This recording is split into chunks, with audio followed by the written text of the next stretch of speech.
Muy bien. La presentacióncita de hoy entonces corresponde a la metodología TRIZ. Básicamente hay que darle primero que nada un contexto a esto de las metodologías, como les mencionaba al principio, ¿verdad? Antes de empezar a hacer la grabación. Y tiene que ver con la innovación. Tenemos que gestionarla, ¿verdad? Y como todo en esta vida prácticamente es un proceso. Entonces, todo lo que es un proceso es susceptible a ser gestionado. Entonces, la innovación también se puede gestionar.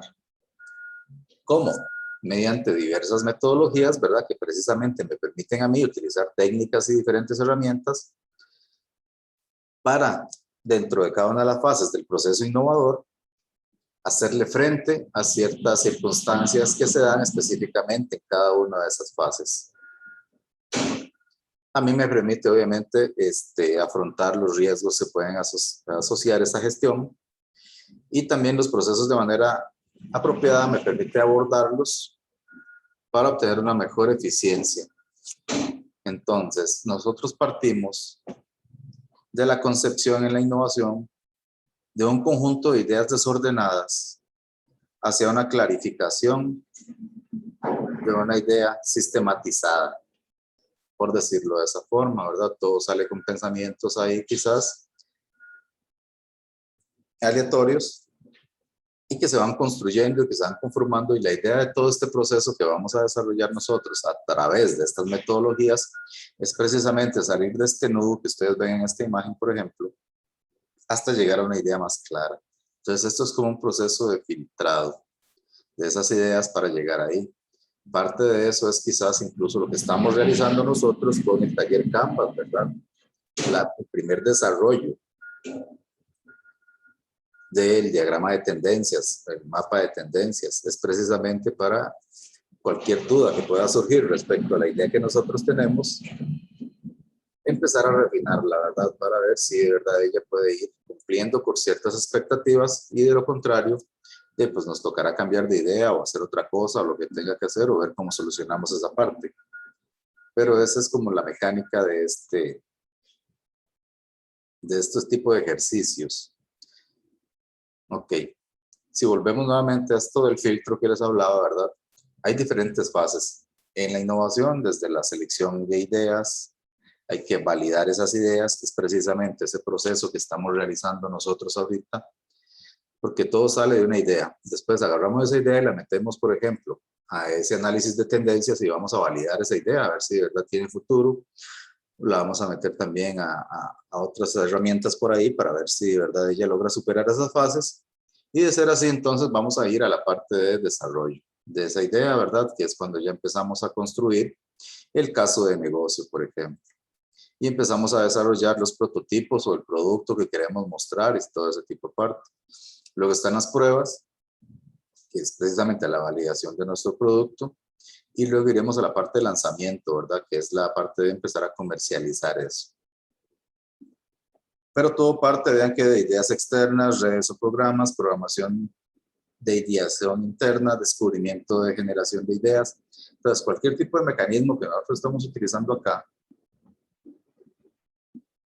lo que me permite a mí generar ideas. Luego esas ideas hay que someterlas a este tipo de filtro, que es básicamente, como les decía, seleccionar dentro de ese cúmulo de ideas que podamos tener, aplicarle ciertas herramientas para definirlas, estimar un alcance de esas ideas, y luego empezar a validarlas mediante la construcción de su modelo de negocio, la aplicación de herramientas o instrumentos que me permitan validar esa idea, para ver si, como les decía, tiene una buena expectativa a futuro. Digan ustedes que aquí son procesos recursivos, ¿verdad? No quiere decir que ya la tengo y se fue, sino que esto puede volver a caer en eso mismo, dado que puede ser que no apruebe esas primeras fases o esas pruebas que yo le esté haciendo a la idea.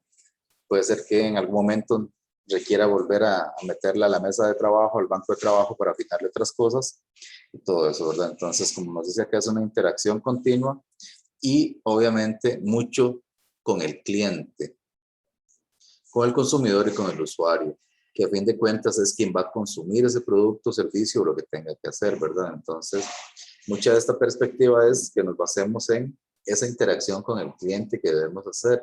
Por más que sea nuestra idea, por más que nosotros queramos hacerlo a nuestra imagen y semejanza, como dicen, ¿verdad? Tenemos que tomar opinión del público, que a fin de cuentas es quien va a consumir el producto. Y entonces, mucho de ese trabajo es precisamente porque en el camino nos vamos dando cuenta de que la gente reacciona de diferente forma a lo que nosotros creíamos y quizás hay que volver a trabajar sobre la mesa en los diseños, en los prototipos y en incluso todo el modelo de negocio. Ok, dentro de todas esas fases se pueden dividir en tres grandes bloques. Una que es la fase de generación, la fase de consolidación y la fase de transferencia. Dentro de la fase de generación de ese filtro, ¿verdad? Nosotros vemos ahí como un embudo, ¿verdad? Acostado. Ese embudo lo que hace es precisamente eso. Yo he hecho un montón de ideas ahí, se generan cosas que yo puedo decir de modelos o de futuras ideas de negocio que yo quisiera emprender, pero tenemos que empezar a filtrar, ¿verdad? Puesto que hay muchas, por lo general siempre, ¿verdad? Entonces tenemos que buscar cuáles son las que nos pueden llevar a un mejor fin. Ok, esas ideas hay que armarlas y hay que empezar a generar un banco de ideas por ahí que tengamos. Y empezamos a ver cuáles podemos madurar por ahí. Entonces, dentro de esta fase de generación de ideas, hay herramientas que yo puedo utilizar y ahora las vamos a ver más adelante. Cuando yo tengo todo el proceso aquí de consolidación, de la generación del proyecto, por decirlo entre comillas, ¿verdad? De mi proyecto para la feria de idea de negocios, por ejemplo, yo lo puedo gestionar. Y en esta etapa de consolidación, yo puedo utilizar cualquier mecanismo para gestionar este proyecto.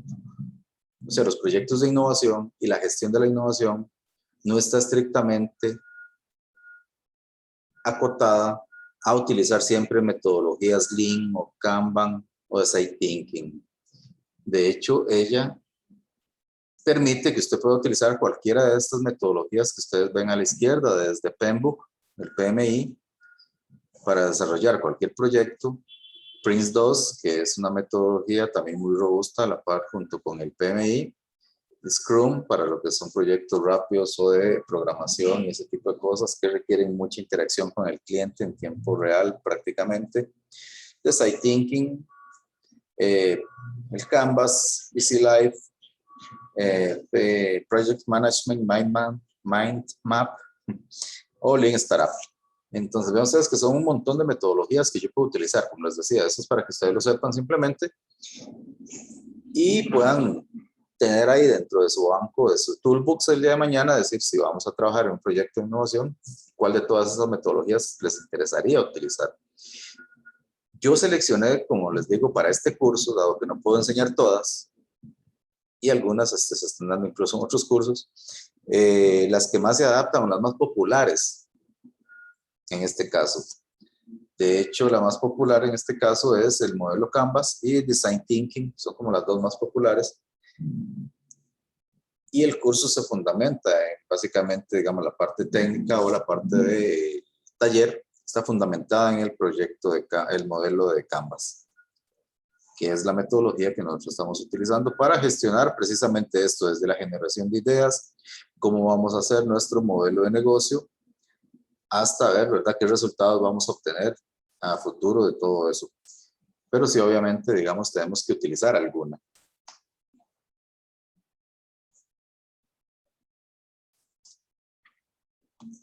Ok. Entonces, estas metodologías y técnicas se conocen como herramientas de gestión de la innovación. Cada una de ellas tiene sus propias características en el método, digamos. Aquí estoy hablando de las herramientas que yo voy a utilizar para hacer todo el proceso que tengo en la parte de generación de la idea. Vean que aquí ya habla, por ejemplo, de empezar a gestionar el desarrollo del proyecto para obtener resultados y todo ese tipo de cosas. Y puedo utilizar cualquiera de estas metodologías, no hay ningún problema. Pero yo antes necesito hacer algún trabajito en toda esta parte del embudo que es muy grande. Y estas metodologías, por ejemplo, no ofrecen nada para esto.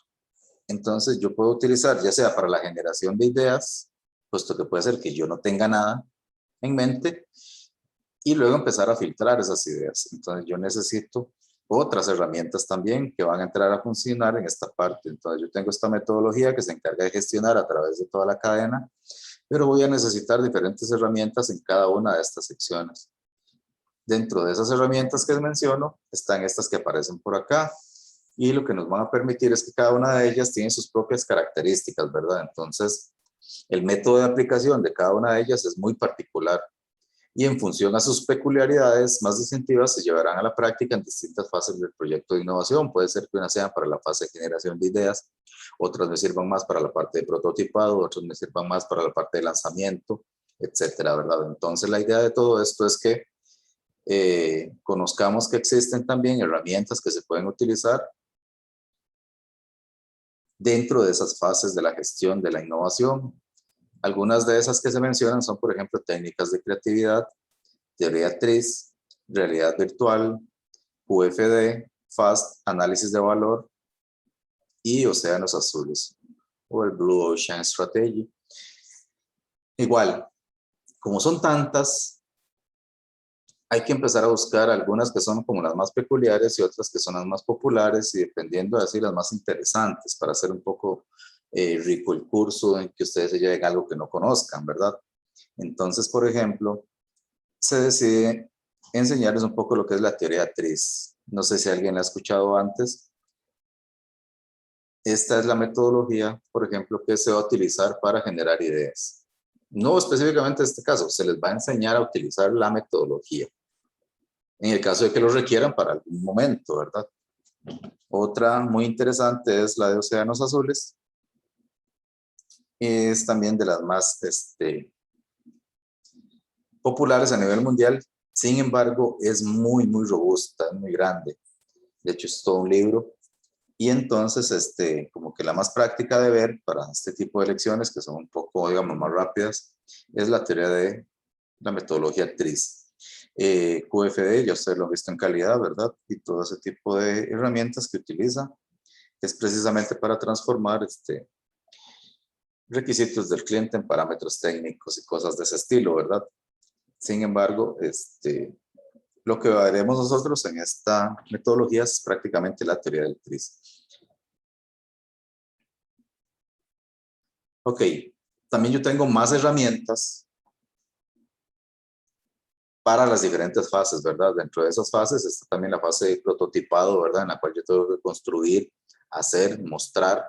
Entonces también hay otras herramientas muy orientadas a la ingeniería y al desarrollo, ¿verdad? Entonces podemos utilizar técnicas como la ingeniería concurrente, el CAD-CAM-CAE, el DFMA, el análisis a modo de fallos, el FMA, el prototipaje rápido y diseño de experimentos, inclusive para poder hacer ciertas pruebas y cosas que nos requieran.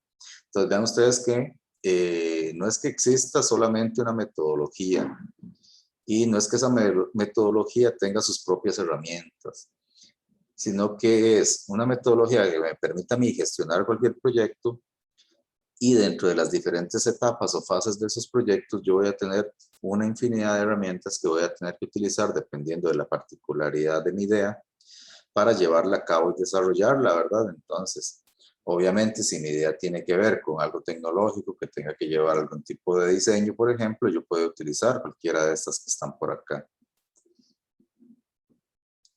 Pero si mi producto es un servicio, ¿verdad? Entonces ya ahí sí me va a costar un poco más, ¿verdad? Tendría que buscar algún otro software que me permita a mí, por ejemplo, hacer simulaciones o hacer otro tipo de cosas para probar algunas partes del desarrollo de mi innovación en ese caso. Esto se enfoca mucho obviamente a lo que es la construcción de productos, ¿verdad? Y la fabricación como tal, que es como lo que por lo general más se genera en proyectos de innovación, ¿verdad? Que son productos y servicios.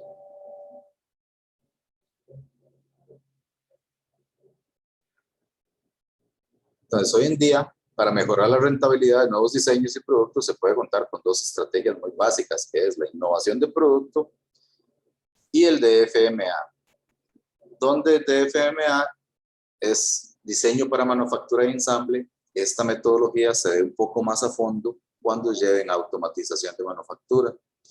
Hay un apartado que doy yo específicamente en ese curso que habla sobre el DFMA. Y lo que pretende es enseñarlos a calcular, por ejemplo, costos de diseño hasta la manufactura. Porque por lo general a veces no somos conscientes de cuánto cuesta fabricar algo. Y entonces esto nos permite a nosotros hacer costeos de precisamente estos artefactos que inventemos para poder darle un precio el día de mañana. Puesto que una mala estimación de costo de fabricación de un producto incurrirá obviamente en que el día de mañana no generen las ganancias que se requieren o que tienen un aumento de costos o lo que sea, y al final nuestra idea quizás no se pueda ver funcional por la cantidad de costos excesivos que está representando realmente, dado que no calculamos bien eso desde el principio para asignarle un costo y un beneficio y todo ese tipo de cosas.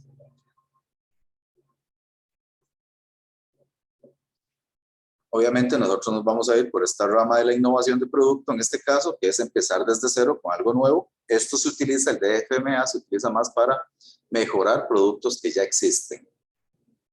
Entonces el Design for Manufacturing and Assembly lo que hace es optimizar cosas que ya existen para hacerlas más baratas, me refiero, en la construcción.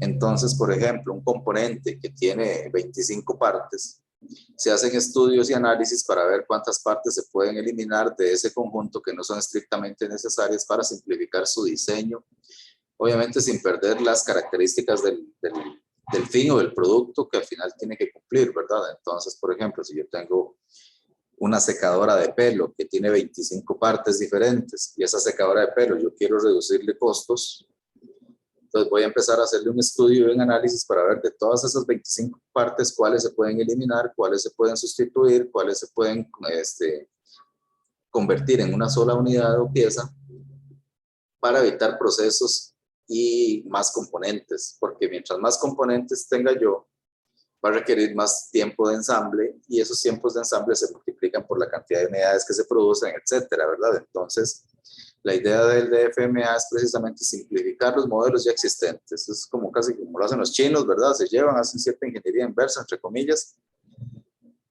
y simplifican algunas cosas.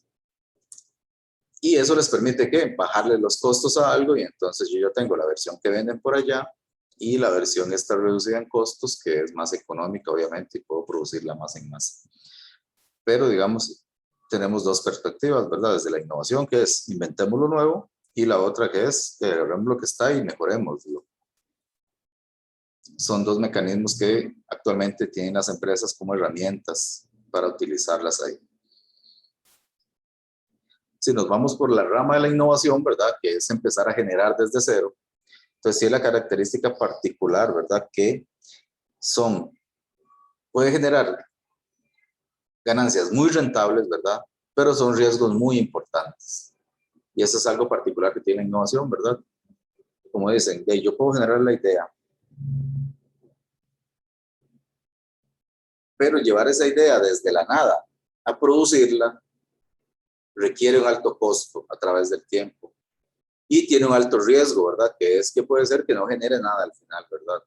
Eso es como ponerse a hacer una película ahorita y uno dice, tengo 200 millones de presupuesto para hacer esa película y con todo lo que se le invirtió en marketing y toda esa cuestión, esta película, para que sea rentable, por ejemplo, tiene que producirme a mí al menos 500 millones de dólares en su estreno y durante el tiempo que esté en los cines.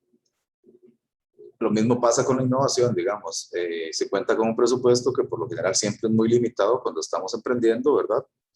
Y cuando llegamos a los puntos en que eso va a lanzarse al mercado, y si no tiene el éxito que nosotros esperábamos, ¿verdad? Va a ser un fracaso. Y entonces por eso se dice que los riesgos son muy altos en la innovación.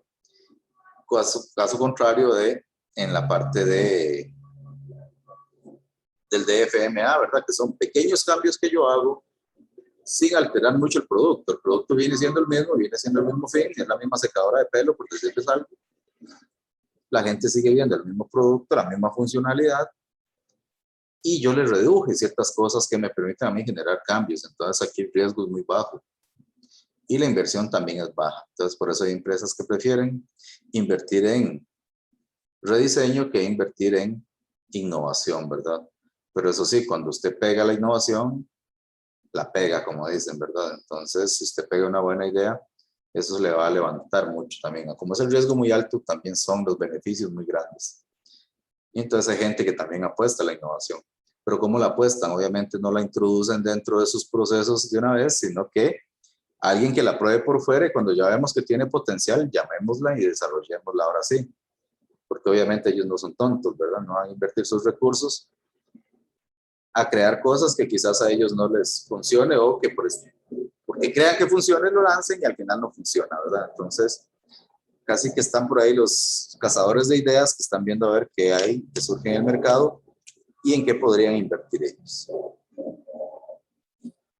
Entonces, ese era el contexto de las metodologías que existen, por qué se les enseña una metodología en particular u otra, o por qué esta y no alguna otra. Como les digo, es una cuestión meramente de gustos. Puede ser inclusive que otros profesores en otras cursos de este mismo índole enseñen otras metodologías o otras herramientas. En realidad eso es muy libre. Lo que se está enseñando en términos generales es cómo se gestiona la innovación. Muy bien, entonces dentro de eso la metodología que nos corresponde ver, entonces es la metodología TRIZ. Está muy definida y difundida como que es la metodología para la creatividad y la innovación, ¿verdad? En realidad yo le doy mucho nombre para lo que es realmente.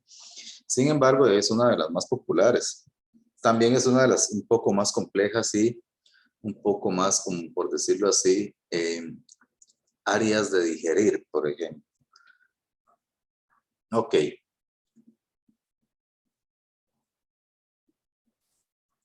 De esto como parte introductoria es la gran pregunta, ¿verdad? Orientémonos a crear dependiendo de la demanda del mercado. Por eso es que siempre se dice, si usted quiere llevar esto a un producto o quiere llevar a vender esto o su idea o lo que sea, o quiere generar un negocio, vea cuál es la tendencia que hay, vea qué es lo que necesita la gente, ¿verdad?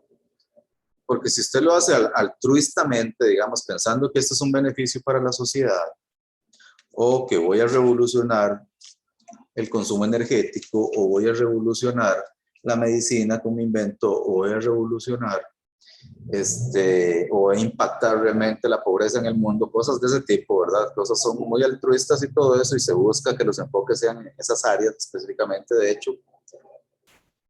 Pero muchas de esas áreas de altruismo, digamos, no tienen mucha popularidad a nivel de inversión financiera el día de mañana. Y entonces, de hecho, si usted quiere generar un negocio el día de mañana, tiene que ir pensando en que también va a haber gente que está interesada en invertir.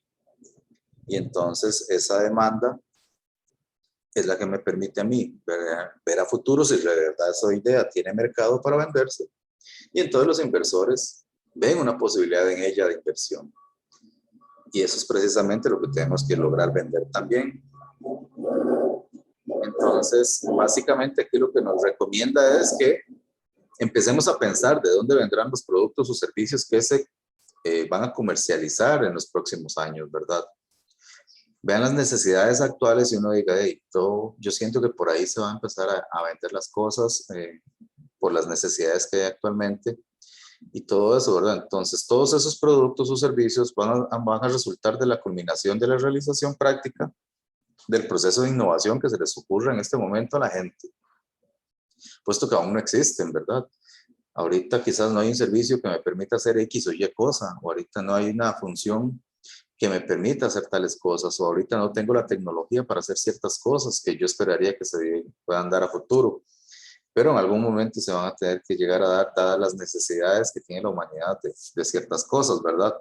Hablemos desde nuevas tecnologías que abren mercados nuevos y entonces vivimos bajo un marco, ¿verdad? En el que constantemente se diversifica ese mismo mercado y ese mismo mercado genera otras necesidades y esas otras necesidades generan nuevas innovaciones. Entonces, esa rápida aceleración de la innovación tecnológica que experimentamos hoy en día, ¿verdad? Hace que los ciclos de vida de los productos sean reducidos más bien, ¿verdad? Entonces, son fenómenos muy interesantes, puesto que, por ejemplo, ya ustedes lo ven, ¿verdad? Ya ahora es una cuestión más de moda. Ya la gente no espera, digamos, a que salga el celular nuevo, digamos, para lanzarlo, sino que iPhone dice, ya salió el 9 y ya estamos trabajando en el 10 y en el 11, digamos. Esa gente ni se espera, ¿verdad? Que usted junte los $1,000 o $2,000 que vale el condenado teléfono cuando se dan cuenta ya salió el nuevo y ya salió el otro y el otro, ¿verdad? Y la gente de ahí se acostumbra a ese ritmo de compra, ¿verdad? La gente como que lo adopta y ya siente la necesidad de ir con ese ritmo. Sin embargo, no siempre es recomendado, obviamente, poderse adecuar a las necesidades del mercado, ¿verdad? Sin embargo, sí permite, por ejemplo, que se genere mucha diversificación de diferentes puntos a los cuales yo puedo abordar mediante diferentes productos o servicios. Dice por ahí entonces más bien que la empresa de hoy en día lo que necesita es más bien un amplificador, ¿verdad? En la fase de resolución y de generación de ideas. Puesto que a veces no surgen las ideas en el volumen que se requieren y si surgen muy confusas y se necesitan aclarar, ¿verdad?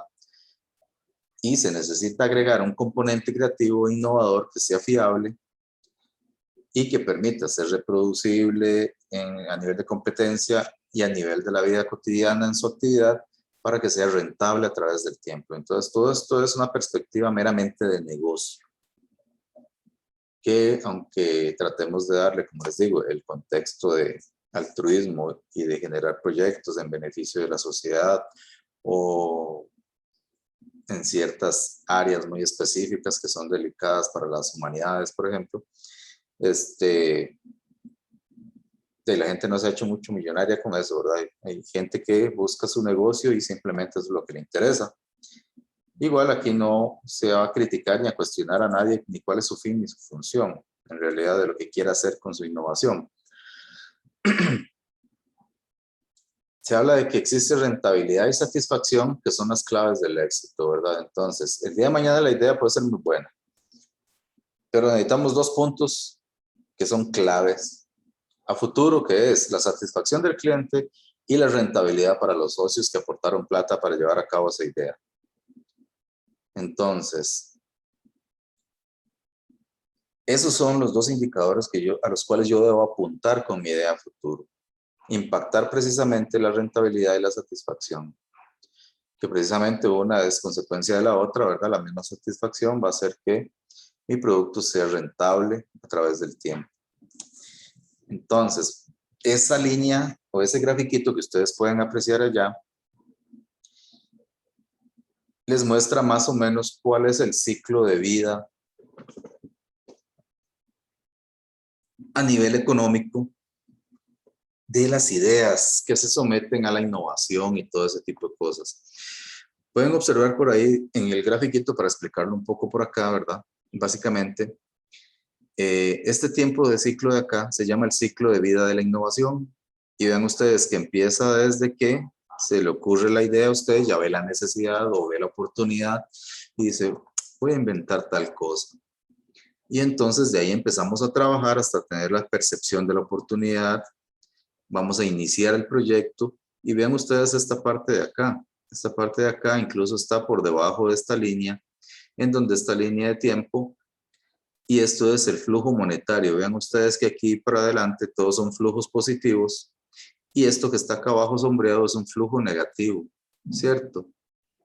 ¿Qué me indica esto? Esto me indica que aquí es invierta, invierta, invierta, invierta, invierta y hasta después ya usted va a empezar a ver platica. Pero antes de eso todos son gastos, todos son deudas y usted no ve futuro. Entonces, este ciclo de la innovación es clásico y siempre se va a dar en todo proceso de innovación. ¿Cuál es la idea de estas metodologías? Precisamente es acortar el tiempo de ciclo de la innovación y que de esa manera, podamos incrementar el retorno de la inversión, o sea, esta parte, de una forma más rápida. Y que obviamente la satisfacción al cliente de nuestro producto llegue de una forma más rápida. Esta es la famosa ballenita, ¿verdad? O la bañera que hablan ahí, que es cuando yo empiezo, por ejemplo, a satisfacer al cliente y no solo eso, sino a presentar flujos positivos de inversión hasta que llega un tiempo en que la idea ya no tiene la misma gracia, decae y empieza a decaer en el tiempo, ¿verdad? Y aquí es donde ya empieza a surgir entonces, hagámosle modificaciones, hagámosle mejoras, cambiemos el modelo, hagamos tal cosa, puesto que nuestra idea es mantenernos en esta línea de flujo positivo de dinero durante más tiempo, durante el mayor tiempo posible, ¿cierto? Y esa línea, digamos, ascendente o al menos constante a través del tiempo, muy pocas empresas lo logran. De hecho, yo creo que Coca-Cola a través de la vida, pero nada más. Y por ahí algunas otras ahí transnacionales que van. Sin embargo, la mayoría de productos, empresas o servicios o proyectos, indiferentemente de lo que sean, tienden a tener esto. Una popularidad inicial, un punto de equilibrio, un periodo de ganancias netas y luego se empieza a dar la obsolescencia del producto, pasa de moda lo que sea y ya tenemos que empezar o a crear otro producto nuevo o a ver cómo mejoramos esto. Y hay varias técnicas, como ya lo estamos viendo, ¿verdad? O mejoramos esto y ya cuando esto está aquí lanzándose, empecemos a trabajar en este otro. Pero vean que estos son periodos de tiempo bastante grandes y considerables, ¿verdad? Si consideramos incluso que a veces es más la cantidad que se planea hacer y lanzar todo el proyecto y el producto y al final la popularidad es muy rápida y decae muy rápido. Eso lo ven los inversores también. Entonces ellos también tienen que ver cómo van a generar eso, cuánta ganancia y si vale la pena invertir durante ese tiempo. Y por eso es que ellos no invierten en esas cosas. Por eso las empresas no innovan ellas mismas. Por eso muchas empresas prefieren que la innovación, que es precisamente esto, lo hagan terceros. Cuando ya lo ven que está en este punto, primer cliente satisfecho, ahora sí, comprémosle la idea, le compro las acciones de su empresa, le voy a brindar crowdfunding para que usted empiece a financiarse y empiece a crecer y me paga con acciones. Y ya cuando está aquí volando, ¿verdad? Obviamente, ya yo me encargo de su negocio, le voy a inyectar más dinero y empecemos a extrapolar esto a otros niveles. Pero eso, así es como trabajan las empresas. Por eso es que las empresas no ven rentable la innovación en ese sentido. Y no quiere decir que sea un mal proceso. Sin embargo, es que es un riesgo a largo plazo, ¿verdad? Requiere de cierta inversión. Y aparte de eso, requiere de mucho tiempo, ¿verdad? Y las empresas quizás a veces no tienen ese tiempo. Sin embargo, todos los departamentos de investigación y desarrollo de las empresas están trabajando en esto. Las casas matrices tienen que estar trabajando en esto y están constantemente en este proceso. Ya cuando están listos y los que sobreviven van a pasar acá y ahí ya entran a la empresa y ahí sí le ponemos el nombre y la etiqueta de nuestra empresa y lo empezamos a explotar. Pero antes de eso, pues gente particular que ha invertido todos sus esfuerzos en ver cómo desarrolla esta idea o departamentos de transnacionales muy grandes que sí tienen su parte de investigación y desarrollo e innovación y empiezan a trabajar en estos ciclos para ver qué van generando, ¿verdad? Y entonces a alguien por ahí se le ocurrió, ok, nosotros podemos agarrar esto y hagamos una fábrica de estos ciclos. Y de ahí inventaron el Silicon Valley, ¿verdad? Empezaron a decir, no, vamos a tirarnos ahí, somos emprendimiento. Y de aquí salen todos esos emprendimientos y hagamos una fábrica de estos emprendimientos y hagamos todo un proceso que esté generando y generando y tirando y tirando. Y después simplemente ellos llegan y absorben y van y venden. Nosotros vendemos esas ideas. Entonces vean que a todo le buscan negocio, a todo le buscan, todo hay que hacerle mente, ¿verdad? Sin embargo, aquí para explicar un poco entonces el método de soporte o amplificador para la resolución de problemas a través de la generación de ideas en base a la innovación y la creatividad es el TRIS, que es lo que me va a permitir a mí tratar de acortar estas fases de acá, que no generan valor en lo absoluto. Esto de acá incluso genera pérdidas. Y ya después de ahí lancémonos a ver cómo nos va.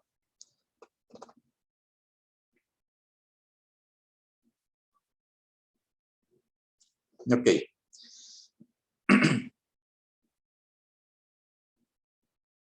Hay dos tipos de problemas a los cuales se debe enfrentar la gente, ¿verdad? En este caso, los problemas tienen dos tipos de solución. En realidad no son dos tipos de problemas, son todos los problemas o cualquier tipo de problema más bien, tiene dos tipos de soluciones. Soluciones que ya son conocidas y soluciones que se desconocen por completo. No quiere decir que no tenga solución, sino que no se ha encontrado aún quizás. Por eso se les llama soluciones no conocidas y que no son tradicionales. ¿Por qué se hace esta aclaración acá? Porque precisamente la metodología TRIZ se fundamenta en soluciones conocidas. ¿Qué conocemos como soluciones conocidas, verdad? Es lo que usted puede encontrar en libros, ¿verdad? En las bibliografías, criterios de experto, congresos, etcétera, de gente que ya se ha topado con X o Y problema y le ha dado X o Y solución, ¿cierto? Entonces, la metodología lo que hizo fue eso a grandes rasgos. Tomó conocimiento previo que ya estaba construido precisamente para generar soluciones y que la gente no se tenga que calentar la cabeza desde cero empezando a generar una solución nueva o ingeniosa. Precisamente para disminuir este tiempo, le dicen, bueno, es que nosotros estamos haciendo un producto X o Y y lleva estas características y todo eso. Ah, sí, pero ya eso lo han hecho, entonces esto lo podemos acortar, ya aquí no tenemos que trabajar tanto tiempo en este diseño porque ya se ha hecho esto y se ha hecho esto y arrancamos desde aquí. Entonces, precisamente eso es lo que busca la metodología, simplificar o acortar esa brecha de espacio de la innovación mediante soluciones que ya se encuentran. Luego, obviamente, tenemos las soluciones que no son conocidas, ¿verdad? En donde no hay una constancia de soluciones análogas y requisitos contradictorios o problemas inventivos que existen ahí que ya van a requerir de otras cosas.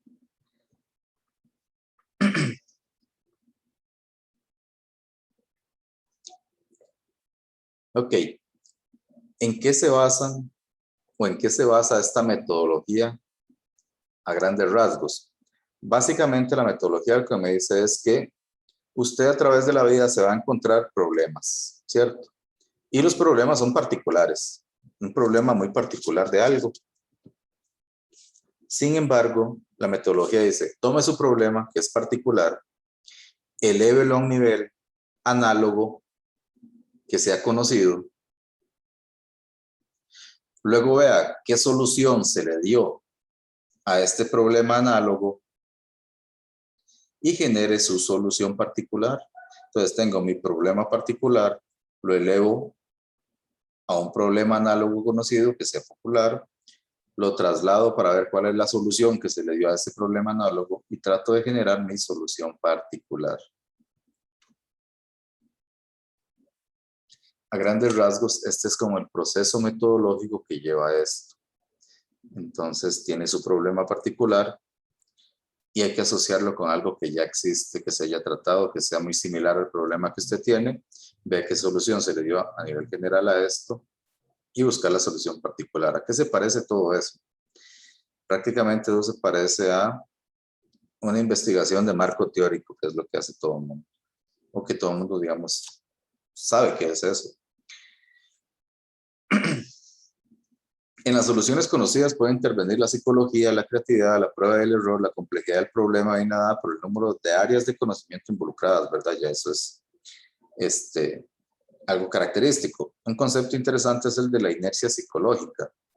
La inercia psicológica es precisamente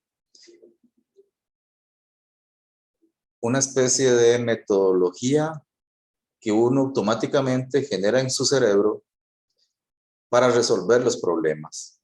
Entonces, usted va generando una forma automatizada de pensar para llegarle a la solución a sus problemas, porque usted lo ha aprendido así a través del tiempo, mediante la experiencia, mediante los errores que ha cometido, mediante lo que ha aprendido o lo que se le ha inculcado. Entonces, eso genera lo que se llama una inercia psicológica. Entonces, ante el primer problema que usted se encuentre, usted va a tratar de abordarlo de la forma en que siempre lo ha hecho, porque es la única forma que conoce de enfrentar un problema de cualquier índole. A eso se le conoce como inercia psicológica. La idea de estas metodologías es precisamente romper la inercia psicológica, o sea, con lo que llaman comúnmente pensar fuera de la caja, sacarlo a usted de su zona de confort, de ese algoritmo automático que tiene usted y su cerebro para decir las soluciones se tienen que buscar de esta forma. Y entonces la idea es romper esa inercia psicológica para que nosotros podamos, digamos, empezar a pensar de una forma novedosa e innovadora. Y eso es todo un ejercicio, ¿verdad? Eso no se logra de la noche a la mañana y se tienen que aplicar muchas cosas y herramientas, sin embargo, ahí se va logrando ciertas cosas. Ok, entonces cuando tratamos de mejorar procesos que ya existen o desarrollar algo nuevo, cualquiera de los dos casos, ¿verdad? Involuntariamente intentamos aplicar soluciones y acercamientos que ya no son conocidos, ¿verdad? Entonces,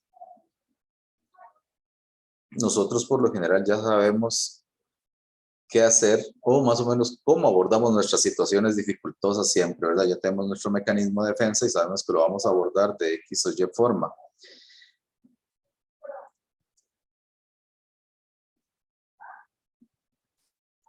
Entonces, ¿cuál es el problema de esa inercia? Entonces, el pensamiento creativo no es aleatorio. O sea, no es que a todo mundo se le ocurre de la noche a la mañana algo. Eso se puede inducir, de lo que nos dicen estas metodologías. Pero la inercia lo limita al campo de la experiencia personal, ¿verdad? Entonces, muchas veces existen los miedos, como les digo, los paradigmas creados en la mente y muchas de esas cosas que hacen que, por ejemplo, todo ese proceso y pensamiento creativo se inhiba o se disminuya o incluso se desaparezca. Porque estamos más acostumbrados a pensar de una forma X, por lo general, y así nos hemos acostumbrado y así hemos visto la vida a través del tiempo. Ok, antes de avanzar, bueno, creo que aquí más adelante viene esa explicación, solo que tiene un poco de relación con esa parte que vimos anteriormente. Propiamente, ¿qué es TRIZ? Entonces, ya que sí entramos directamente en la materia, y dice que TRIZ significa eso que dice ahí, teoría, redishnilla y sobre, sí, no sé, eso es ruso en realidad, y son las iniciales de eso que dice ahí. En realidad, si eso lo tradujéramos, sería teoría de resolución de problemas de inventiva. Así se llama la metodología, son las iniciales de eso que acabo de decir en ruso, que en ruso se pronuncia tres, como dice ahí entre paréntesis, y nosotros la adaptamos a tris en todo el hemisferio oeste, perdón.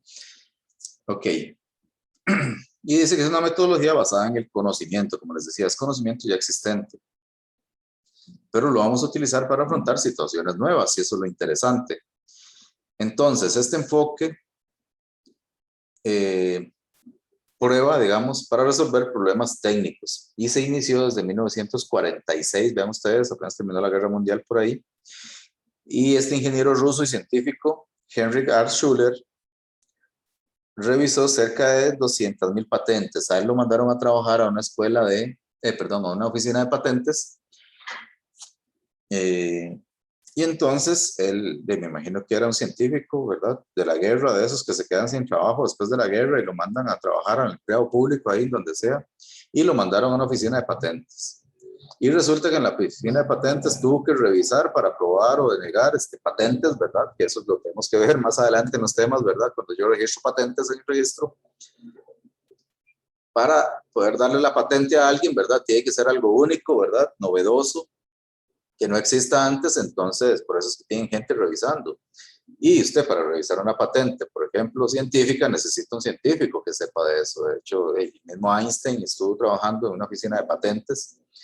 Ahora Art Schuller también ha estado trabajando en una oficina de patentes. Y me imagino que debe ser un trabajo tan aburrido que ese montón de patentes que él revisó, empezó a clasificarlas por su principio de inventiva o un principio inventivo.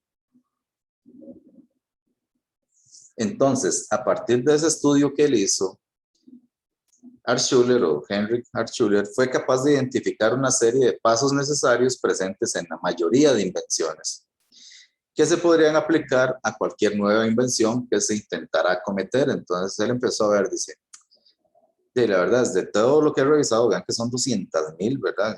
Es más, si usted hace un muestreo de eso, está súper superada la cantidad de muestras que necesita para que la muestra sea confiable, ¿verdad? Entonces ahí, con toda esa población de 200,000, él pudo definir que siguen un patrón.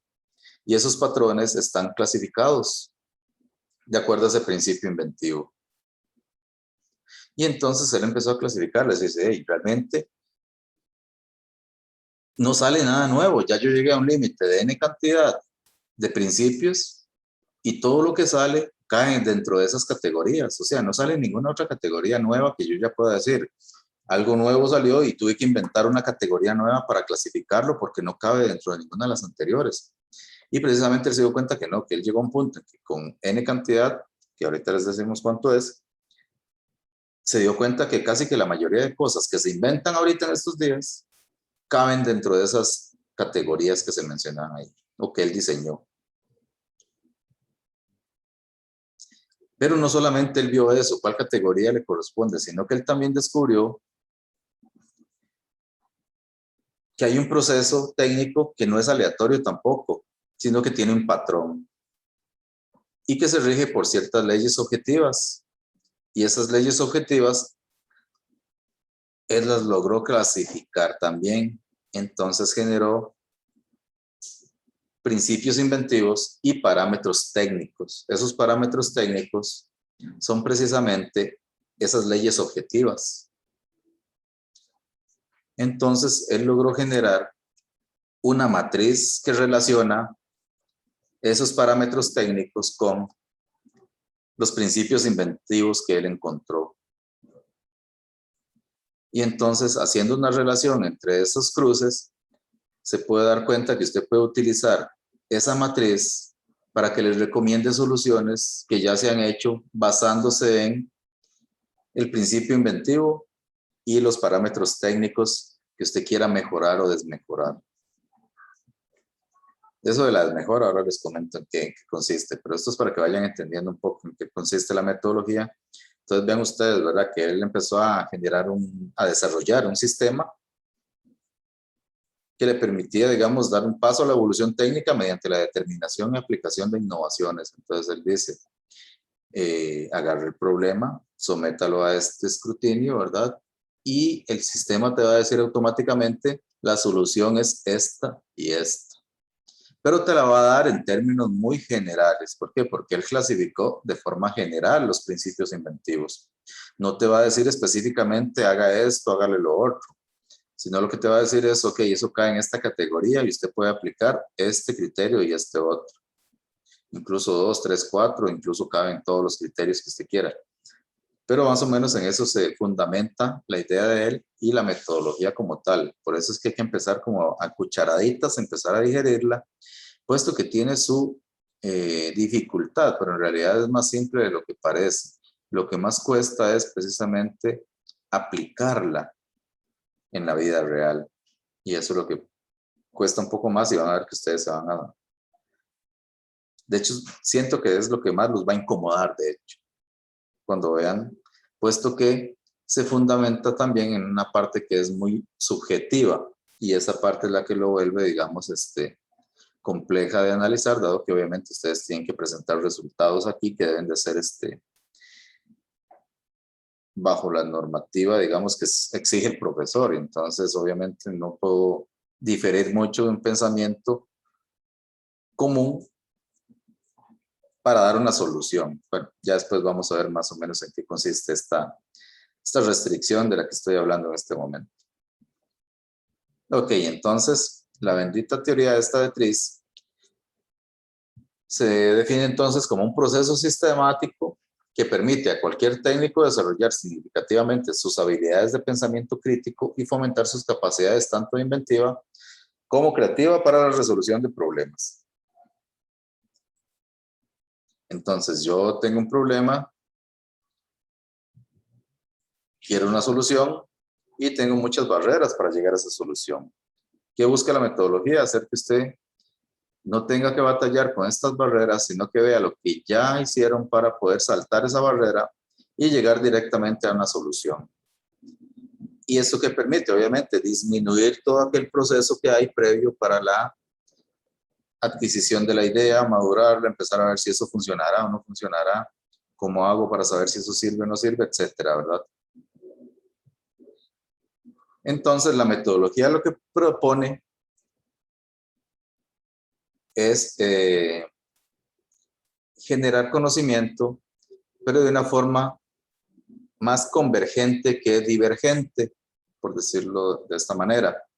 ¿A qué se refiere eso? Entonces, consiste en un conjunto de herramientas basadas en el conocimiento, y eso lo tenemos claro desde el principio, Entonces, ¿cuál es el pensamiento común que tenemos todos los seres humanos? Y no sé por qué lo aprendemos de esa forma. Es algo que automáticamente, yo creo que por naturaleza, lo hacemos de esa forma. Y habla del concepto, por ejemplo, yo tengo un problema y a usted se le ocurren N cantidad de soluciones en su cabeza. Y usted dice, por ejemplo, tengo que hacer tal cosa, pero puedo hacer esto, o si no puedo hacer esto. Si no hago eso, puedo hacer esto, y si no hago esto. ¿Qué es lo que pasa acá? Esto se conoce como prueba y error. Resulta que usted eligió una de estas opciones basándose en su concepto del problema, y resulta que esta no le funcionó. Entonces, que usted dice, ahí voy con mi plan B, y si no con el plan C, y si no con el plan D. Resulta que la que le funcionó fue la D. Pero ¿cuánto tiempo gastó usted en todas estas otras? ¿Cuántos recursos gastó usted en todas estas otras? ¿Cuánto tiempo gastó usted en todas estas otras? Por eso es que ese proceso que vimos anteriormente, en el cual todo ese proceso de innovación es tan grande en esas fases, es precisamente porque hay que probar esas cosas. Y entonces estamos trabajando mal, estamos utilizando prueba y error, lo que dilata los procesos para quizás llegarle a una solución que está aquí al último. Y asumiendo que está de cuarto lugar, puede ser 5, 6, 7, 8, 9, 10 soluciones que vimos al final, porque nuestro pensamiento es divergente. Tenemos el problema y divergemos, no sé si será así, o nos hace divergir, sería, hacia diferentes soluciones, ¿verdad? ¿Qué es lo que propone la metodología? Ella lo que nos dice es, vuelva a un pensamiento convergente. Entonces, más bien, en vez de pensar en su problema, en las posibles soluciones, busque la solución óptima que usted le anda buscando, que a usted le sirve realmente, y evalúe todo el conocimiento previo que ya existe, utilizando la metodología que ya automáticamente lo maneja, y ella automáticamente lo va a dirigir hacia esta solución óptima. O sea, usted no va a perder tiempo probando estas cosas porque ya esto se ha probado a través del tiempo. Ya Schuller vio que con 200,000 patentes que revisó, todo se encierra en N cantidad de principios inventivos y N cantidad de parámetros técnicos, y ya todo eso está evaluado, y entonces él automáticamente le va a decir, ok, si su problema es de esta índole, la solución que propone la metodología es esta. Haga esto, esto y esto. Si quiere hacer otra cosa, va a perder el tiempo porque ya eso se ha probado que no sirvió. Precisamente eso es lo que busca esta metodología, generar un pensamiento convergente. Y precisamente eso es lo que uno trata de inculcar a veces, y yo hago mucho la alusión acá de los marcos teóricos, por ejemplo. Porque el marco teórico precisamente lo que busca es que usted valide el conocimiento existente para validar la solución que usted está dando. Entonces, cuando usted llega y ofrece una propuesta de solución en algún proyecto, la gran pregunta es, ok, ¿por qué usted decide que eso es lo mejor que hay que hacer? Hay todo un respaldo a nivel de investigación académica y lo que sea que diga que esa es la mejor opción que debió usted haber seguido, o investigó a ver si habían algunas otras. Y ese es el problema, que a veces no sabemos la parte de marco teórico, ¿verdad? No utilizamos nada de eso, sino que ya vamos directo a la idea que creemos que es la más óptima, y al final resulta que no es. Según nosotros estamos haciendo esto, pero no, lo que estamos haciendo es esto. Tenemos el concepto, creo que esta es la idea que me sirve y me lanzo a ella. Y después le dicen, busque un marco teórico que valide esto. Y no encuentran nada que realmente valide que su idea realmente era la que debió haberse usado y no otra. Y ese tipo de errores son lo que quiere, digamos, sacar la metodología como tal de ahí.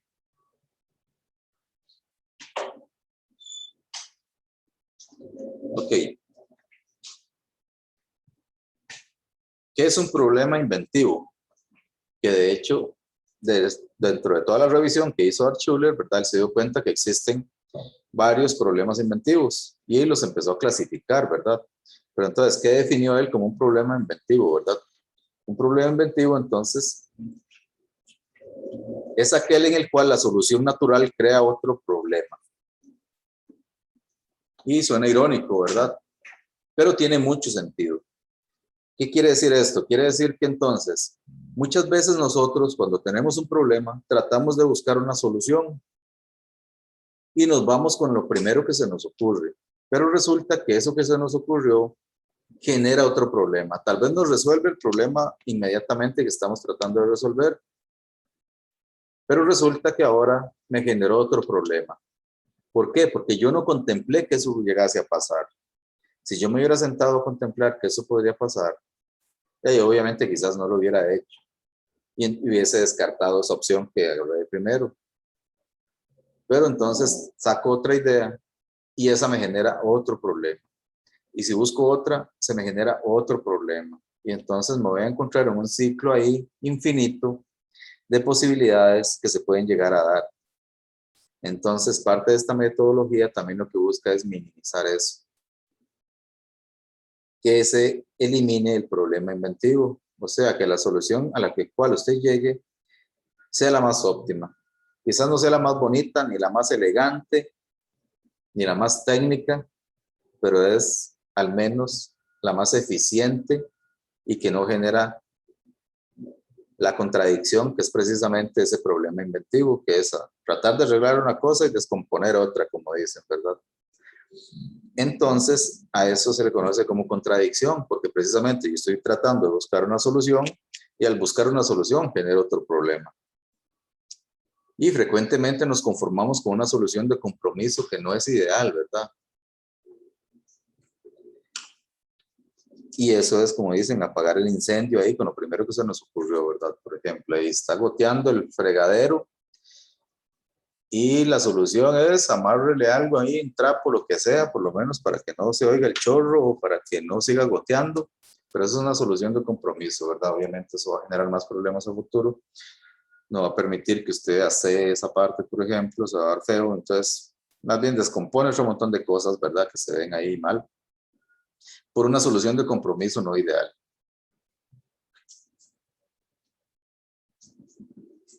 Ok, cuando el inventor elimina la contradicción, o sea, cuando ya yo empiezo a evaluar y ya puedo llegar a una solución y esa solución no me genera un conflicto mayor, por ejemplo, en algún parámetro que sea crítico en realidad, no es que lo vamos a ver en todo, pero sí hay ciertos parámetros que son muy críticos.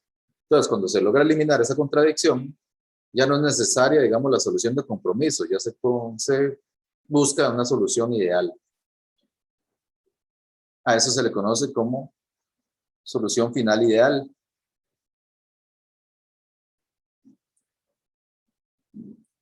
Muy bien. Este cuadrito que presenta acá habla sobre, a ver, el grado de inventiva, el porcentaje de soluciones y la fuente de conocimiento que genera esa solución. Y viene dada por niveles. Entonces, por ejemplo, acá, si lo vemos de abajo hacia arriba, creo que es como más fácil de entenderlo.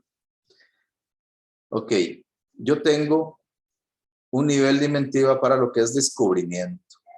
O sea, es cuando yo me enfrento a algo completamente nuevo y le doy solución a ese problema, un problema que no existía antes, que nadie nunca lo ha abordado, y genero algo brillante. Y vean que eso ocurre solamente en el 1% de los casos. Nadie realmente genera algo tan volado nunca. ¿Cuál es la fuente de conocimiento? Para que esta fuente sea de conocimiento, debe abarcar todo. Entonces, para poder catalogarla como un descubrimiento, obviamente, abarca todas las áreas de conocimiento y solamente el 1% se da de eso. Ok, ¿qué pasó ahí? Digamos, cuando Einstein descubrió, por ejemplo, la teoría de la relatividad y empezó a generar la ley de campos unificados y toda esa cuestión para generar la bendita ecuación y todo eso, ya eso es un descubrimiento. Son ese tipo de descubrimientos, ¿verdad? Que solamente se dan a nivel histórico durante mucho tiempo, así, durante diferentes periodos de tiempo y en un porcentaje muy, muy bajo. Hay otros tipos de invenciones, por ejemplo, que son conceptos nuevos. Pero vean que un concepto nuevo, lo que llamamos concepto como tal, solo se da un 4% de las veces. De todas las cosas que él revisó en esas patentes se dio cuenta que solo el 4% representa realmente un concepto nuevo. Lo mismo pasa en las ideas, y él lo catalogó así: toda idea nueva que venga, o todo el conjunto de ideas nuevas que vengan, solamente un 4% van a cumplir con el concepto nuevo, un nuevo concepto, que yo lo puedo aplicar a otras industrias y puedo sacarlo a otro mercado, lo que sea. El otro nivel es el de mejora mayor. Él dice, muchas de las patentes son mejoras mayores, en un 18%. Son mejores mayores que yo puedo aplicar en la industria. Luego de ahí vienen mejoras menores. Entonces, esos inventos que aparecen ahí en las patentes que él realizó, vean que la mayoría son mejoras menores. Y él dice, casi que la mitad, un 45% de todas esas patentes que él realizó, son mejores menores, mejora menor. Son de mejora menor.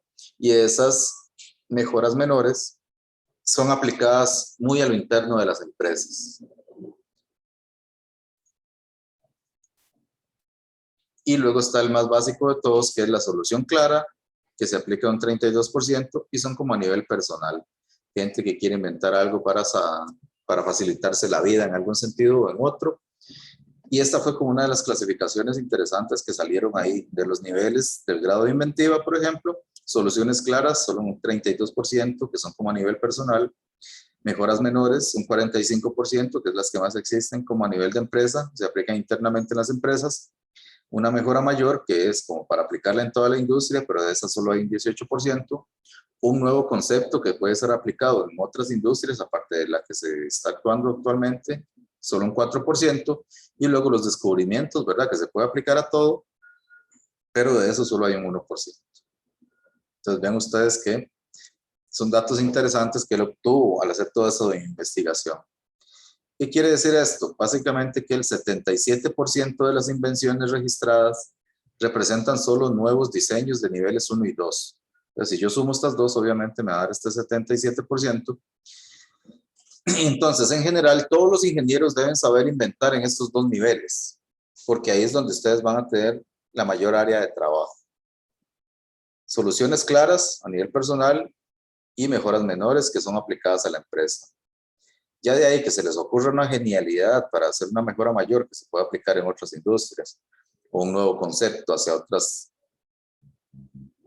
industrias, o bien un descubrimiento como tal, ya eso es un porcentaje aún más bajo, ¿verdad? Entonces, la idea es que nosotros como ingenieros sepamos que debemos saber trabajar en al menos estos dos niveles, que es donde más generamos ideas en realidad.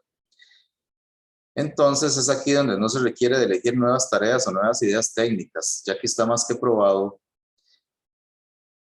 que un alto porcentaje de las cosas que ustedes vayan a proponer o que nosotros vayamos a proponer, hay un 77% de probabilidad de que ya se haya probado antes o que se esté abordando de alguna forma. Entonces, como le dicen a más de uno, no invente el agua tibia. Empiece a ver qué se ha hecho en ese aspecto.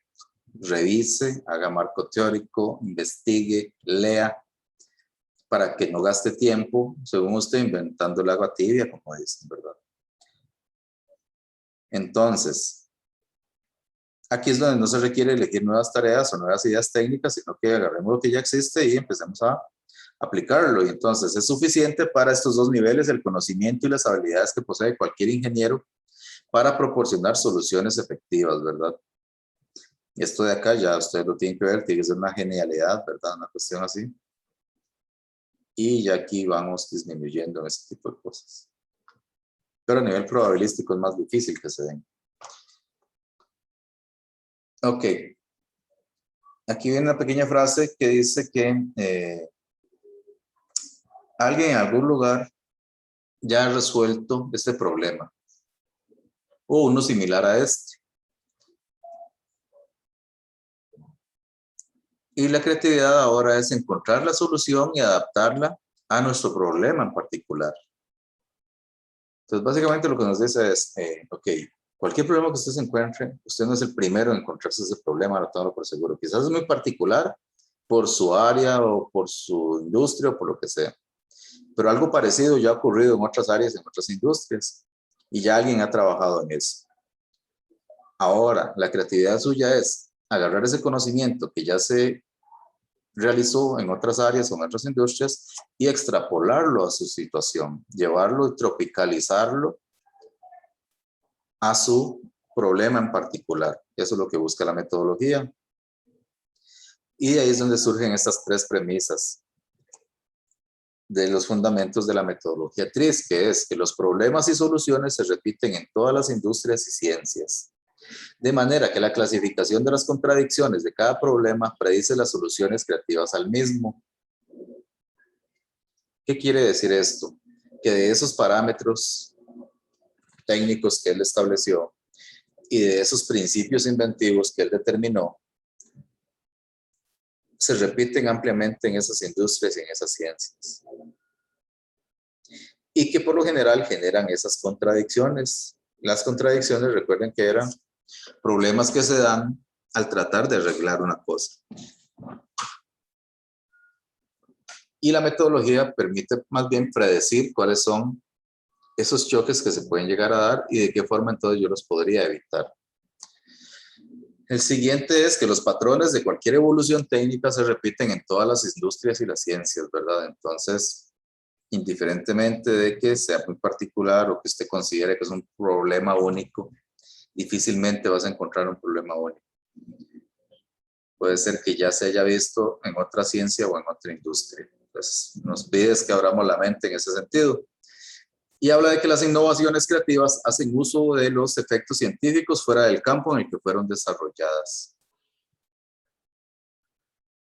Entonces, no siempre nos tenemos que valer de nuestras propias herramientas para llegar a los problemas, sino que hay otras herramientas que pueden ser de otras áreas o de otras ciencias que nos pueden permitir llegar a soluciones también. Entonces, pides eso, tener una mente un poco abierta en ese sentido. Entonces, a manera aquí de resumen, entonces, del descubrimiento de ese examen de 1,5 millones de patentes de Altshuler, porque él estuvo trabajando ahí durante un montón de años.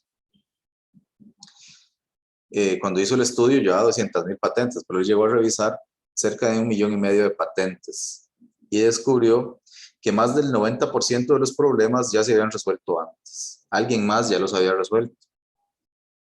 Entonces vean ustedes que él lo que hizo fue como decir, validar de que en realidad cualquier cosa que usted se tope ahorita y trate de darle solución, no va a ser nuevo, prácticamente ya ha ocurrido y hay un 90% de probabilidad de que ya alguien haya trabajado en ese problema e incluso le haya dado una solución. Entonces el trabajo más bien sería busque qué hizo esa persona y la creatividad suya es úsela para aplicar una solución particular a su problema. Muy bien, entonces la clasificación que hizo Altshuler fue de 39 parámetros ingenieriles o parámetros técnicos. Y son parámetros simples físicos como velocidad, volumen, peso, etcétera, ¿verdad? Todo ese tipo de parámetros. Entonces ahí hay una lista entera de 39 parámetros. Y él clasificó 40 principios inventivos y los llamó, por ejemplo, segmentación, asimetría, homogeneidad. Entonces son más que nada atributos particulares de las ideas que él vio. Entonces lo que hizo fue clasificarlas. Entonces, por ejemplo, ¿qué significa segmentación? De segmentar es partir las cosas, ¿verdad? Hacerla en segmentos. Y, por ejemplo, los parámetros técnicos es precisamente cuáles son las cosas que yo quiero mejorar o atacar con mi solución. Ok, el asunto es así, cuando vaya a trabajarse la matriz, se va a tener que hacer una combinación de los 39 parámetros. Entonces, hay parámetros que desmejoran y hay parámetros que yo mejoro. Y eso es lo que se conoce como contradicción. Entonces, por ejemplo, si yo quiero aumentar el peso de algo, por ejemplo, resulta que disminuye la velocidad de ese objeto. Es lógico, ¿cierto? Le estoy agregando más peso, por lo tanto, el objeto disminuye su velocidad. Entonces, yo estoy tratando de agregarle un componente nuevo acá, qué sé yo, le voy a agregar más resistencia, le voy a agregar más material a algo, porque lo quiero más robusto y más fuerte. Pero al hacerlo más robusto y más fuerte, lo estoy haciendo más pesado. Y al tratar de mejorarle esta parte, estoy desmejorando la velocidad, porque ya ese objeto a la hora de moverse le va a costar más porque es más pesado. Y a veces eso ocurre, digamos, por ejemplo, yo quiero un carro que sea más resistente, que me aguante más en un choque, pero ahí, si lo hago más resistente a los choques va a ser más pesado y entonces la velocidad de ese carro va a disminuir, esa carcacha no se va a mover, ocupa un motor de 5000 caballos y entonces le va a salir más caro. Y precisamente esos son los problemas que se van dando y a veces no nos fijamos en esas consecuencias que se pueden dar. Entonces, el que dice, cuando usted se topa una contradicción de ese tipo, en que si yo quiero aumentar el peso, desmejoro la velocidad, ¿qué me recomienda la metodología TRIZ? La metodología TRIZ te dice, ok, haga esto, o haga esto, o haga esto, y te da 40 principios que usted podría hacer. Él te los va a recomendar específicamente para los casos particulares. Te va a decir, usted tiene una relación peso-velocidad, utilice este principio, este otro y este otro. No me lo sé de memoria, ¿verdad? Nadie se lo sabe, de hecho. Pero te va a decir, por ejemplo, si usted tiene una relación peso-velocidad, en donde la mejora es el peso, pero la desmejora es la velocidad, aplique el principio inventivo número 17, 23 y 39, por ejemplo, te va a decir. Y eso es precisamente cómo trabaja la metodología. Entonces, hay que formular la mejora en términos de los parámetros ingenieriles, ¿verdad? Hay que detectar el efecto indeseable de la mejora natural, ¿verdad? ¿Qué generaría en otros parámetros ingenieriles? O sea, identificar la contradicción. E ir a la tabla de contradicciones de Altshuler y obtener los posibles principios inventivos de los 40 a utilizar. Y era precisamente lo que les explicaba por ahí. Entonces se hace una matriz y se buscan cuáles son los parámetros que mejoran y que desmejoran. Ya nosotros en la práctica vamos a aprender a utilizar esta matriz y vamos a hacer ejercicios de todo esto. Aquí es simplemente el contexto de qué es la metodología para que la entiendan un poco, pero ya en la práctica la van a entender un poco mejor. Es más práctica, digamos, y es más sencilla de entender de lo que parece. Pero sí necesitamos saber para qué es y por qué se inventó y todo ese tipo de cosas y entenderla bien en realidad.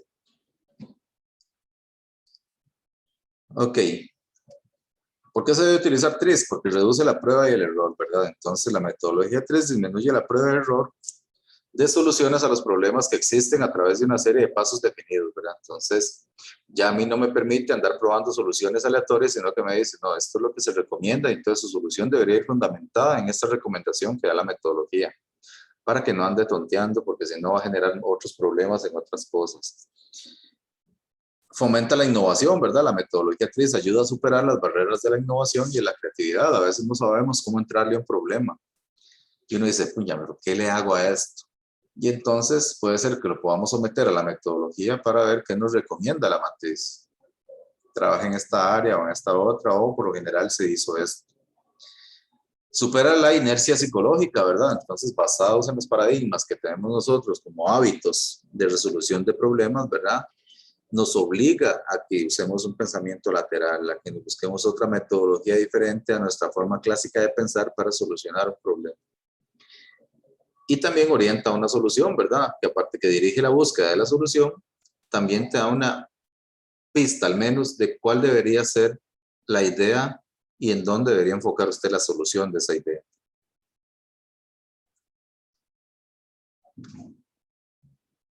¿Cuáles son los beneficios de utilizar esta metodología? La metodología da garantías por ser un proceso sistemático, ¿verdad? Bien que mal, basado en las leyes de la evolución del sistema técnico y en las mejores prácticas llevadas a cabo por miles de desarrolladores científicos. Esto es como tener un marco teórico de 1,5 millones de inventos que se han hecho en la humanidad para decirme si lo que estoy haciendo va por un buen camino o no lo debe haber hecho. Da una mayor velocidad de desarrollo de sistemas y refleja en la evolución de nuestra civilización, alta capacidad de simplificar y reducir la complejidad de los problemas y es un amplificador natural de nuestro talento. También no tiene condiciones limitantes para la aplicación, ¿verdad? Ustedes lo pueden utilizar para cualquier cosa que quieran, van a ver. También tiene una capacidad para ayudar a superar las limitaciones científicas en algunos casos el efecto de transformación respecto a la psicología tradicional, ¿verdad? Sacarnos de nuestra área de confort de pensamiento, compatibilidad, factibilidad e integración en aplicaciones con otros métodos aprobados de desarrollo y diseño de mejores prácticas, y es un enfoque metodológico propio para la creación de proyectos y resolución de problemas. Y de hecho esto es algo que muchas veces uno critica a la hora de que, por ejemplo, en los proyectos de graduación los estudiantes llegan, hacen su análisis de situación actual en la empresa y después proponen soluciones. Y uno le dice, ¿de dónde salieron esas soluciones? Y dicen, es que esto fue lo que yo vi, que estos eran los problemas y se me ocurrió que estas eran las mejores soluciones. Ok, ¿qué le indica a usted que esa solución es la mejor o es la más óptima? Muchas veces no se utiliza ninguna herramienta que me valide a mí precisamente que esa fue la mejor opción que yo debe haber usado. Entonces, esta metodología les puede servir en el caso de que ustedes tengan que, por ejemplo, probar que esa solución es la mejor o la más óptima, basándose en esta metodología. Y al menos estamos utilizando una herramienta que la saca a usted de su subjetividad, porque nosotros caemos siempre en el error de ser subjetivos en nuestro proyecto y pensar que lo que estamos proponiendo es la mejor solución. Y si aparte de eso no hacemos una investigación profunda ni un marco teórico de verdad, en el cual de verdad leímos que esas eran las mejores soluciones, sino que simplemente rellenamos con herramientas técnicas de ingeniería y de estadística como un marco teórico, entonces no sabemos si de verdad hay algún precedente histórico que me sirva a mí de antecedente para saber si de verdad eso funciona o no funciona. Y muchas veces esas son las críticas que se le hacen a los proyectos de graduación, que el estudiante es muy impulsivo y desde que empieza a hacer el proyecto ya sabe qué es lo que va a hacer de solución. Y eso es como mágico, ¿verdad? Entonces uno dice, wow.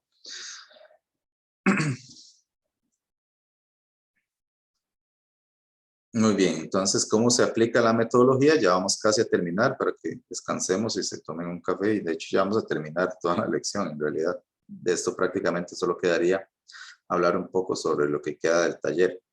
Ok, entonces, tres como general, ¿verdad?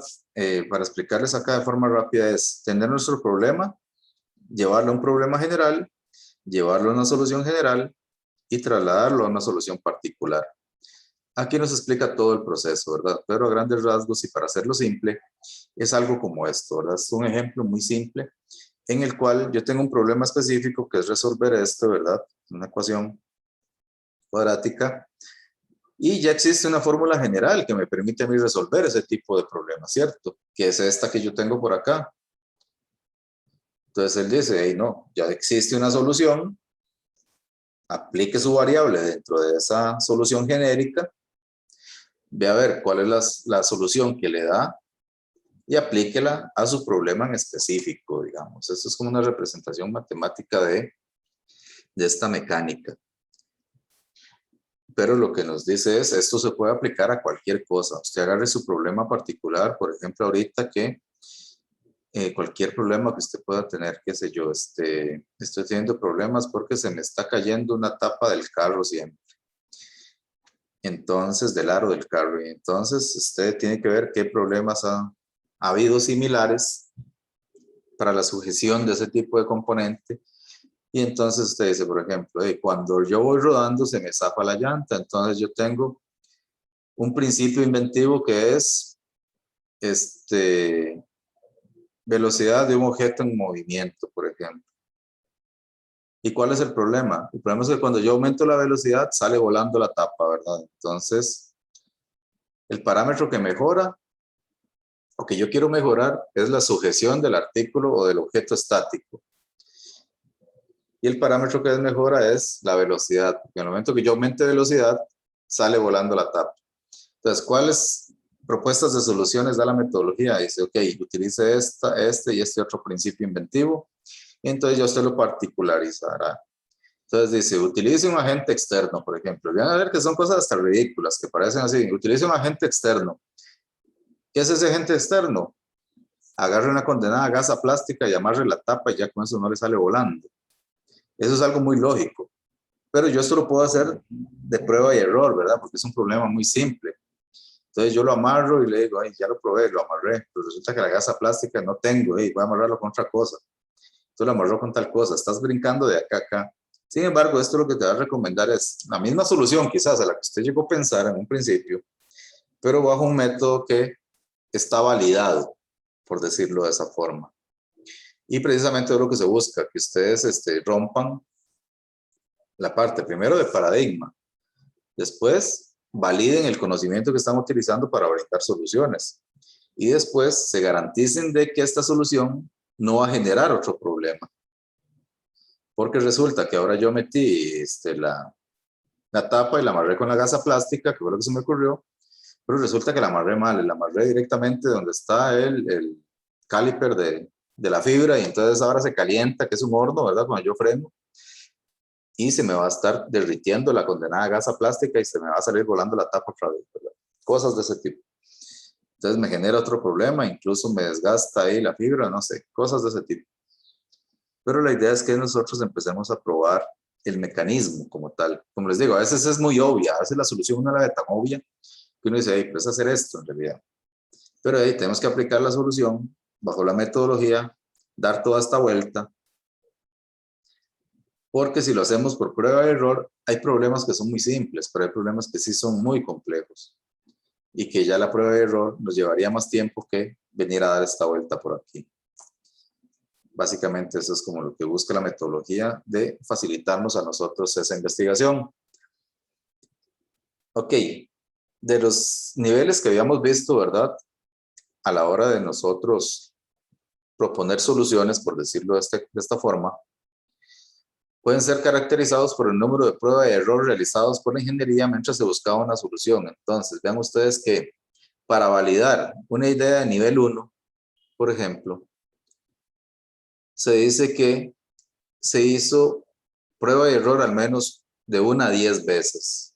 Se probó esa solución. Si usted llega a una solución de tipo 2, esa solución se probó de 10 a 100 veces.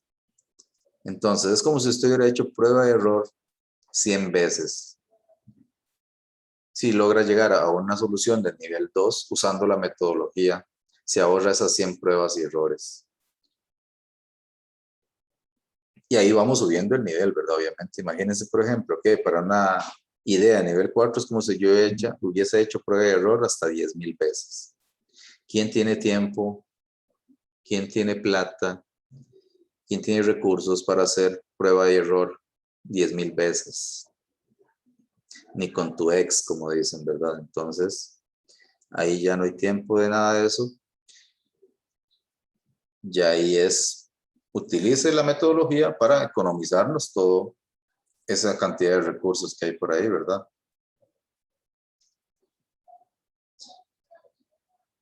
En los máximos subniveles del nivel 5, ¿verdad? La cantidad de pruebas es prácticamente infinita, ¿verdad? Pues no existen soluciones que puedan resolver la tarea inventiva dado que no existe. Entonces, eso del nivel 5 es que usted requiere más de 10,000 pruebas de error si quiere llegar a una conclusión para determinar algo, digamos, algo a esos niveles, ¿verdad? Que revolucione completamente la manera en que vivimos los seres humanos actualmente, por ejemplo. Y son ese tipo de teorías a nivel científicas y cosas de ese tipo. Ponen ellos el 100,000, pero ponen el IMAD, ¿verdad? O sea que eso no hay nada definido específicamente en cuándo va a parar.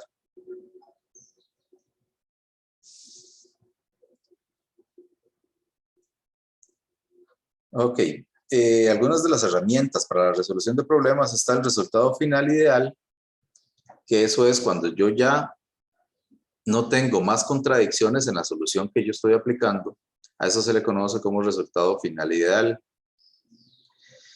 Una vez que yo tengo el resultado final ideal, puedo hacer análisis, modelaciones y ajustes funcionales de esa solución y puedo identificar zonas de conflicto, ¿verdad? Y ya esto entran, por ejemplo, las metodologías de Seis Sigma, por ejemplo, para evitar variabilidades, o también análisis de causa raíz para determinar otro tipo de impactos que puedan tener. Pero ya estos son estudios como más puntuales en la parte de reducir impactos de la solución que yo estoy proponiendo. Otras soluciones son más prescriptivas, perdón. ¿Cómo puede ser los 40 principios inventivos para la resolución de problemas, que es esta metodología TRIZ? los principios de separación, que es parte de esta metodología, solo que no abarcamos esta parte nosotros en este curso. Tiene que ver mucho con química. Leyes de la evolución técnica y la previsión tecnológica y las 76 soluciones estándar, que de hecho estas dos he estado por leerlas por ahí, sin embargo nunca me he puesto a investigarlas. A grandes rasgos entonces, ya para concluir,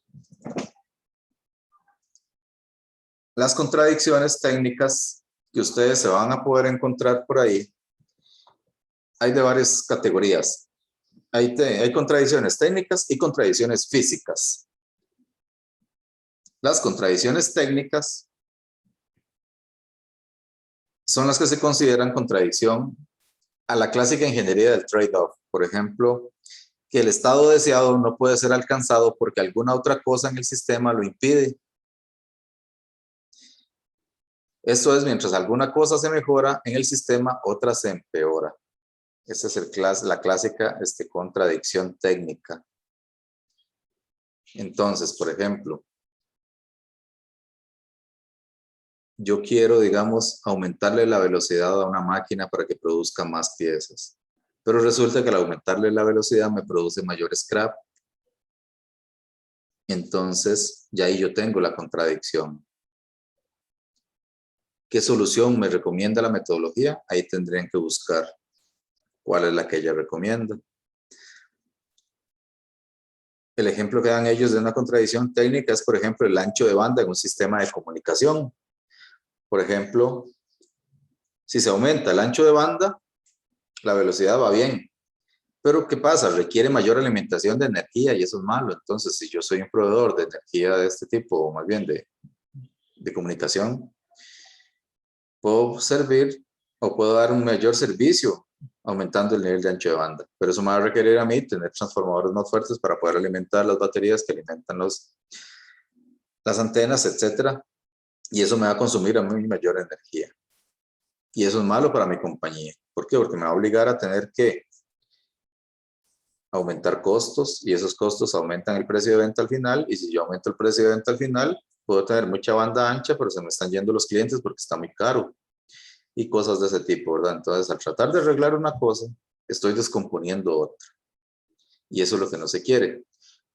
También hay contradicciones físicas, por ejemplo, o llamadas también inherentes. Entonces, corresponden a situaciones a las que un objeto o sistema tiene requisitos opuestos o contradictorios. Entonces, por ejemplo, el software debe ser complejo, pero para tener muchas características, pero debe ser simple para ser fácil de entender.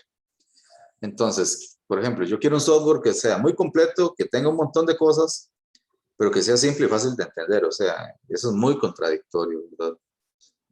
No vas a conseguir algo que te ofrezca tantas prestaciones en una interfaz muy sencilla, digamos, difícilmente lo vas a lograr. Pero de igual forma, eso se somete a la metodología y te dice, ok, puedo aplicar esto, esto y esto. En términos generales, esto sería todo de esta presentación del día de hoy. Entonces voy a detener acá la grabación.